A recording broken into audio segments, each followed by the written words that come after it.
Hey, guys, welcome back. I hope you are having an amazing day. Let's get right into the stories. The first one is an entitled People story. I couldn't believe it when I got the call from my neighbor while I was recovering in the hospital. That nosy, entitled Homeowners Association president Karen had actually taken my prized possession, my rare 1967 Shelby Mustang GT 500, worth over $250,000, out for a joyride while I was away. I'd been battling pneumonia and was stuck in the ICU for over a week when this went down. As soon as I was able to leave, I rushed home and sure enough, my garage was empty. Karen had made a copy of my house key for emergencies years ago when she first wormed her way onto the Homeowners Association board. I guess she considered her desire to drive my rare muscle car an emergency. Never mind that she didn't have permission, and I had explicitly told her to never set foot on my property again after multiple run-ins over her trying to enforce bogus Homeowners Association rules. I called the police immediately to report the theft. Thankfully, I had two witnesses, my neighbor who saw Karen driving my stolen car, and my garage security camera footage, which clearly showed her sneaking into my garage and driving off with my baby. Her audacity was mind-blowing. The cops paid Karen a visit, and she tried to say I had let her borrow the car, but they weren't buying it. Once I showed them the garage footage and statement from my witness, they arrested her on the spot for grand theft auto. Karen's entitled attitude had finally caught up with her. She was looking at some serious prison time for this crime. I was informed that because the car was worth so much, this fell under a felony charge that could mean years behind bars for her. As much as I wanted to see Karen get the book thrown at her, I decided to show some mercy. The thought of little old Karen surviving in maximum security prison was just too much. So I agreed not to press charges if she resigned as Homeowners Association president, wrote me a public letter of apology, and agreed to stay far away from me and my property forever. Karen resisted at first, convinced she could get away with just a slap on the wrist. But when even her lawyer told her she was looking at 5+ years, unless I showed leniency, she caved. I received a profuse letter of apology and her resignation effective immediately. The Homeowners Association board even agreed to dissolve entirely after this unfortunate incident. I still can hardly believe Karen's nerve. To think she could just take my prized possession for a joyride while I was laying helpless in the hospital. Some people really do think they're entitled to anything they want, but her joyride turned into the ride of her life, a one-way ticket to the slammer. In the end, justice was served. My baby is safely back in my garage where she belongs. Karen won't be bothering me again anytime soon, and the power-hungry Homeowners Association board is no more. This Grand Theft Auto turned into a Grand Theft Auto Ver for me.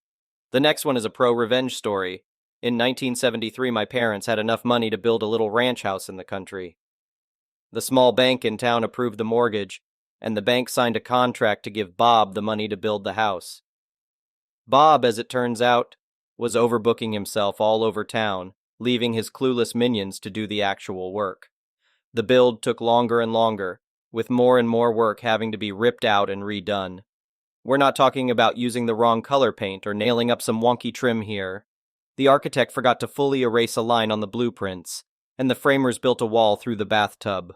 My mother was told, "Don't put anything heavy in the kitchen cabinets," because they were attached to the drywall, not the studs, using a few roofing nails through the back of each cabinet. The garage door opening was framed into the living room instead of towards the driveway, and so on. When the bank's representative showed up for the final inspection, my parents met him in the front yard and refused to sign off on Bob's work. The representative became angry, as the bank had paid Bob a lot of money. He strode to the front door and pulled on the doorknob, whereupon the entire door casing included fell on him. It had simply been wedged, not nailed, into place. The bank called Bob, who finally showed up to supervise the work himself. The only problem was that Bob wasn't any better at building a house than his minions were. My parents still refused to sign off on the house.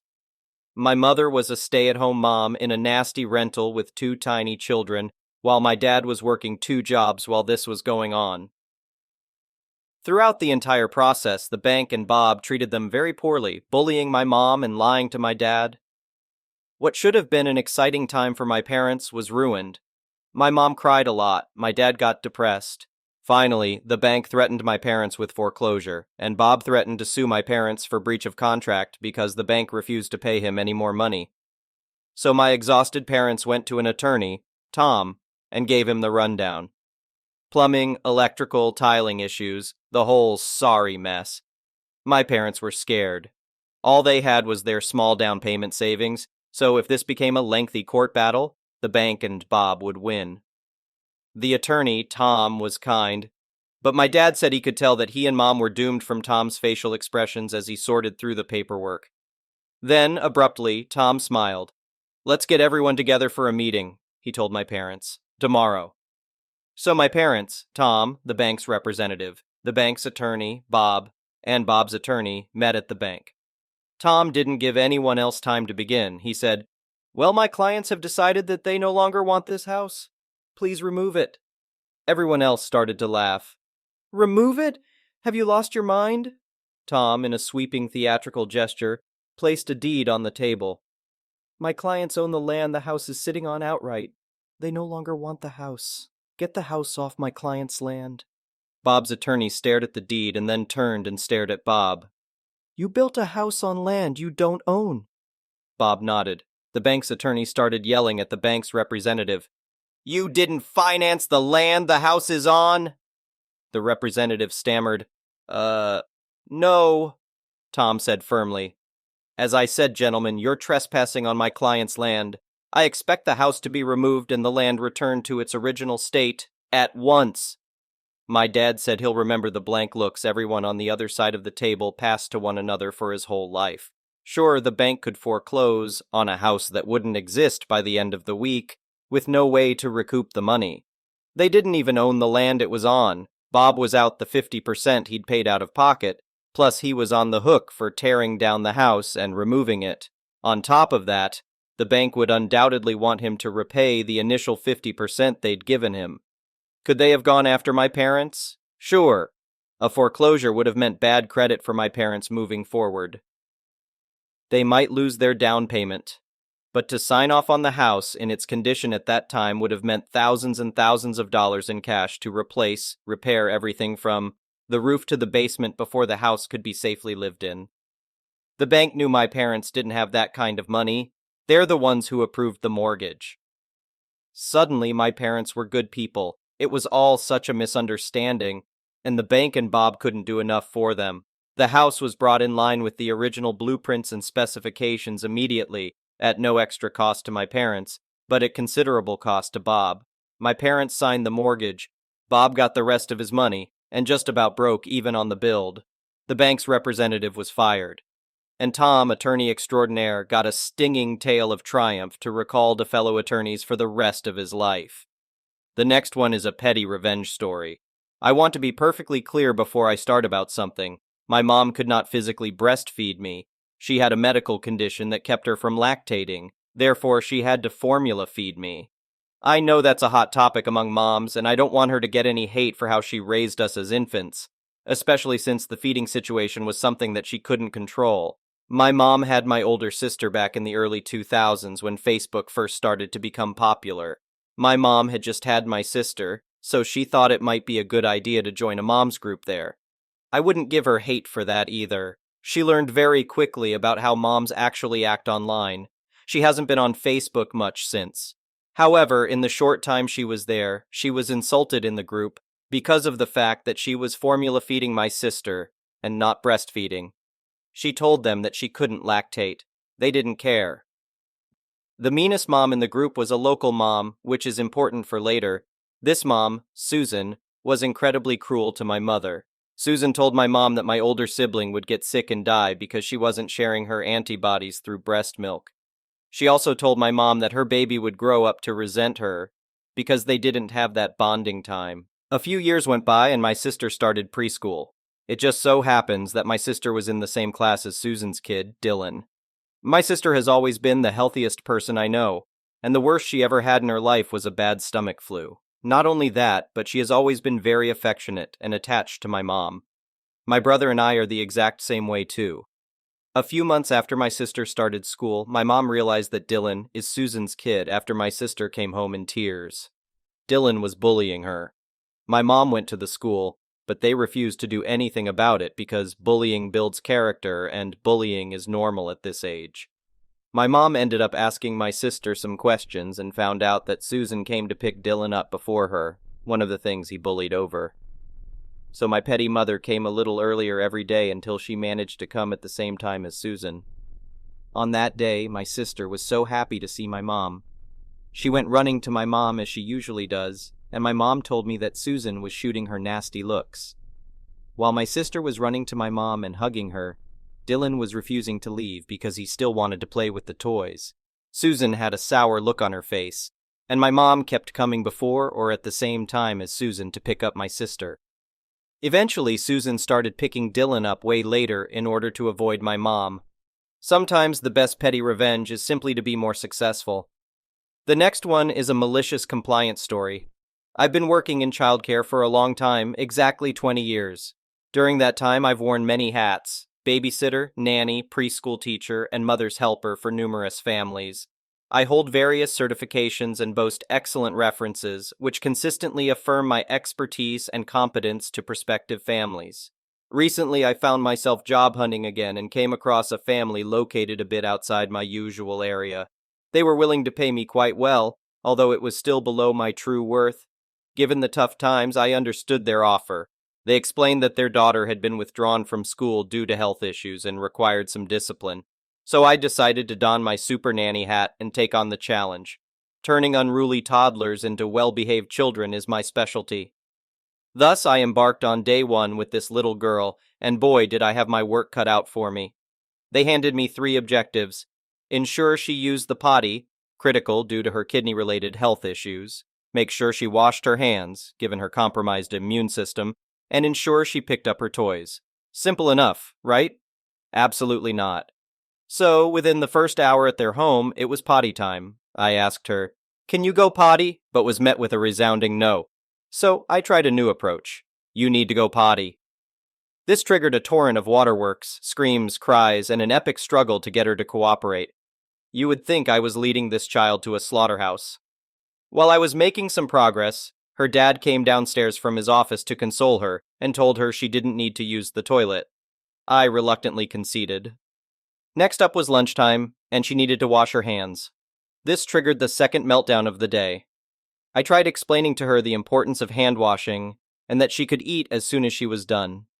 We went back and forth for about 10 minutes before her mom emerged to hand feed her, so she didn't have to touch her food. Whenever a parent stepped in, the child would boss them around and get her way. After lunch, she became inconsolable. I inquired about her nap schedule, and they told me she slept from 6 p.m. and stayed up until midnight, waking at 8 a.m.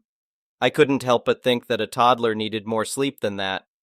I tried to reason with them, emphasizing that she couldn't endure a full work day without proper rest, but they resisted. We endured 2 more days of screaming, fighting, and parental undermining. On day 3, I decided it was time to have a serious talk with them. I had a come-to-Jesus moment, expressing, "Hey, I can't make any progress if you keep undoing everything I try." They responded with, "You should try to make her like you first, and then she'll listen to you." I desperately wanted to retort, "Does she even listen to you guys?" But I held my tongue. They flatly instructed me to cater to her whims until she liked me, and only then start enforcing boundaries. I made one last plea, warning them that this approach would reinforce the undesired behavior and take longer to correct, but they remained steadfast. Do what she wants. So, I embarked on day 1 of malicious compliance. When Dad had an important meeting and needed uninterrupted time, the toddler decided she wanted her father's attention. I said, "Let's go get him." He said, "You can do whatever you want today. I'll race you up the stairs." We sprinted up the stairs, and she burst into his office during a client call. Then the toddler decided she wanted her mother, and we dragged her into the room to play. Both parents were now reluctantly playing at the insistence of this little tyrant. Every time she told me to leave, I complied. They attempted to call me back and distract her, but she would insist that I leave, and I would reply, "It's what she wants, I have to do it." They were visibly irritated. This child had now received everything she desired, and predictably after lunch she entered into a meltdown of epic proportions. I casually remarked, "I bet she's tired." They contested, claiming it was simply her resistance to change. She screamed for an hour and a half. They decided to prepare her a snack, convinced she was hungry, but I insisted she was tired. I had developed an acute sense of an overtired cry after 20 years of experience. Dad scooped up the toddler and took me outside for a conversation. As he explained how to do my job, I sat there shaking my head. He asserted that he knew his daughter better than I did and would know if she were tired. I smiled and looked him in the eye, stating, "Oh yeah? She's asleep on your shoulder now. She must have been tired. If only there were someone who knew that." When he realized the crying had ceased and she was passed out on his shoulder, a look of utter defeat washed over his face. He tried to backtrack and find ways to prove me wrong, but he couldn't. It was almost as if I knew something about kids.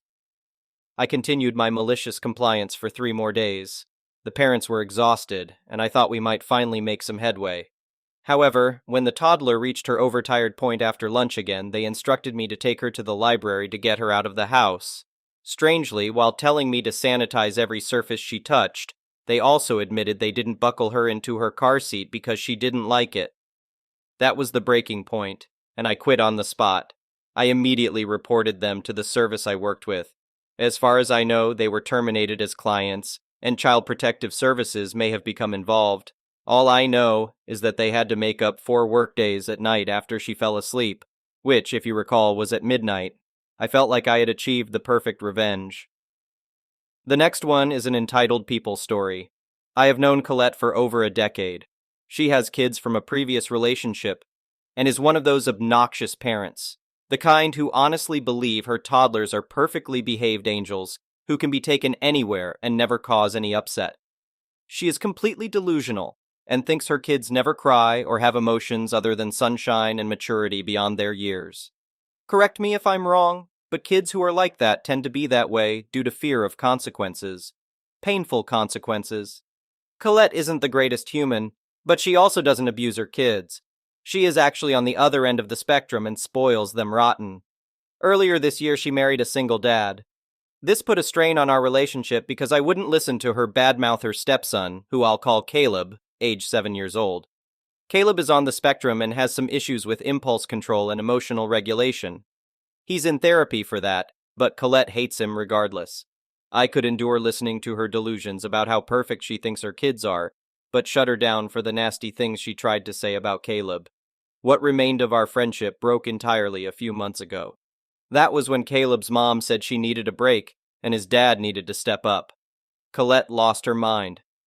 I'll let your imaginations fill in the blanks for all the ableist and hateful trash she vomited. I told her she should have known this was a possibility. Isn't it obvious that if you date someone with minor children, you have to be prepared they could be a full-time responsibility? Colette screamed that of course she knew, but that only applied if Caleb's mother died.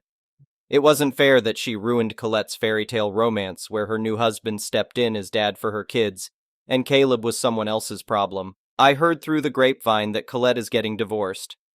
Apparently, she told her husband that her kids are perfect, his aren't, and he has to choose. The better family they created, her 2 kids, and him, or the out-of-control brat even his ex doesn't want anymore. He chose Caleb. Knowing Colette, she's probably angry at everyone but the person who actually causes the mess. Herself. The next one is an entitled parent story. For context, hi, I'm Crare, or as of late, Delta Kruger. Need to get that fixed. I'm the 27-year-old lad of this story. I am considered a high-functioning autistic individual, officially disabled by government standards. My mother, for a long time, but especially these past 4 years, has been taking in and managing my checks from the government to keep the household afloat, making use of everything but $100 of it, which often got absorbed in moments of crisis as well since I didn't spend much. While doing so, she was sowing seeds of doubt and fear into my mind about ever learning to live on my own, stating I was very far from ever reaching that. I myself didn't really try to struggle or push my way out even when I turned 18. She offered to sign me up as a dependent, but I thankfully declined. I decided for the good of the family to keep working with them. That changed about 4 years ago. 4 years ago, my developmentally held back brain decided to say, oh, now it's time to teenager, and I suddenly craved independence, looking every which way for a way to flee gracefully. Every time, though, There was some unfortunate situation or action that meant that if I left with my two incomes, my mother became my PSW, which has its own irony later on, the family would fall apart, and I'd be dooming all the animals, some of which were never listed on our lease at the time and were hidden during every inspection. Now, what happens when you cage a teenager that so desperately wants to be their own thing? They get rebellious. 3 years ago, I got a therapist through my state insurance program. And after venting all the hoops my mom was making me jump through, and all the work that was piled on me due to my mother's bum knee, and the stupidly high expectations of me that would always end up creating screaming matches with her over those 3 years, she finally said to me roughly a week ago from this post, "That literally sounds like an abuse case." I initially dismissed that and said, "I'll keep it in mind," as we ended the call that day, only to then immediately after get chewed out for jumping on a request my mom made earlier in the day, as she had requested research for something that'd make another lengthy story. But regardless, she basically chewed me out for hounding her in an ill mental state due to the current situation, despite telling me 5 minutes prior to do the research for her. That's when I went back to my room and texted my therapist to start filling out the paperwork. One day later, Mom and I get into another spat, this time about the dishes, which were my daily chore. Sure, it was assigned to me, but my drive to do crap for her was dead by that point when my effort could be shot down on a whim, even though it was ordered. The argument is hazy in my head for many reasons, but the main one is, Mom went feral the moment I snarked like a teen would. She slammed her way into my room to start grabbing crap and hucking it on the lawn, screaming for me to get out, breaking one of my monitors in the process. Dad stepped in and told her that since I was over 18 and on the lease that I was legally given 30 days notice, which is when she stopped, turned to me, said, "Well then I'm gonna make those next 30 days hell for you," and walked to her room. Dad let me get the few things she did get on the lawn back inside at that point, and I sat down at my chair. Then it dawned on me. She played herself. For years she said that if I went away she would have to get rid of everything, and I mean everything. It was all propped up by my SSI and the income she got being my personal support worker. Well, now she had given me and the government valid reason with her behavior alone that even if she rescinded the 30-day notice that we couldn't keep our home anyways. It was refreshing. In that moment, I felt courage well up in my chest. She couldn't manipulate me anymore. She fell into what she had made of her life and was blind to my connections I made for years outside the family, constantly slamming them for being liberals. I took that renewed energy to reach out to those friends, those found families, my lovers, and even my grandparents. I looked through my cards and emails and found my disabilities care workers' info and told of the situation, and burnt the midnight oil chasing my new life, while my mom literally pounded the adjacent wall between my bedroom and her bathroom, screaming like a banshee about not hearing me pack fast enough. To keep this from going on for ages, I'm going to be brief on the next few stages to now. Grandparents saw this explosion brewing for years, opened arms, and let me take my belongings, and my bearded dragon Pancake, in while mother was away on psychiatric care. With my caseworker's help, I got my SSDI under control. I got guidance on what steps to take next, and they're doing research for intermediary places after grandparents. My BF and I are looking into joining together and living somewhere in Washington, with my found family chipping in as well. As of today, I'm officially disowned from my family. My mother has not only disowned my grandparents, but also forced Dad to as well. I tried to contact them to drop me off the phone plan so I can keep my phone number, and all I got was the statement of disownment, and that further contact will lead to a restraining order. I got a special state-related order to have their firearms reclaimed since mother is a psychopath, and I have my grandparents locking their doors now out of fear. I'm waiting for my case manager to get back to me to have my documents extracted from their residence. And basically, all I got to do is play the waiting game, watching my parents burn because Mom pushed all their connections away. Even my brother, who's stoic as all hell, showed he was ready to fly too. So the main thing to take away from this is, learn to value yourself. And judge the words of those even closest to you, for you never know if you're just a pay pig to your own mother. If people want, I can refine those breezed over parts, but that's enough to get the picture. Thank you for watching. I would really appreciate it if you could like the video and subscribe to our channel if you haven't already. We'll see you again tomorrow.